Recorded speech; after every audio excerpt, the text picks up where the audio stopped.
هو الشغل في النادي الاهلي صعب؟ هو صعب للاشخاص اللي مش ما بيتحملوش مسؤوليه او ما بيشتغلوش بجديه. يعني انت عشان تشتغل في الاهلي لازم يكون بروفايل معين، راجل جد واجب بتاع شغل، مركز، امين، بتحب المنظومه اكتر من نفسك. النادي الاهلي كيان زي اي كيان، ممكن بعض الاحيان يخطئ في تعيين الافراد، صح كده؟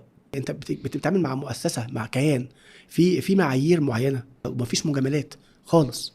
في الاهلي مفيش مجاملات خالص يعني، وده ربنا يعلم. انا بقول الكلام ده حقيقي، انا جوه المكان شايف الاصلح والاقدر على تاديه الدور بيأديه. مم. لان طبعا اي حد يعني بيخرج بره السرب ما بيكملش.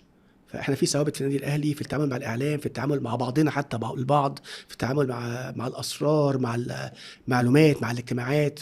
ما في حاجات، كل واحد بيلعب دوره، بس زي البيت، ما انت مش هتقعد تحكي في بيت بره بيتي بيحصل فيه كذا. مم. ده عيله. مم. بس واللي بيطلع بره النهج ده بيلفظ.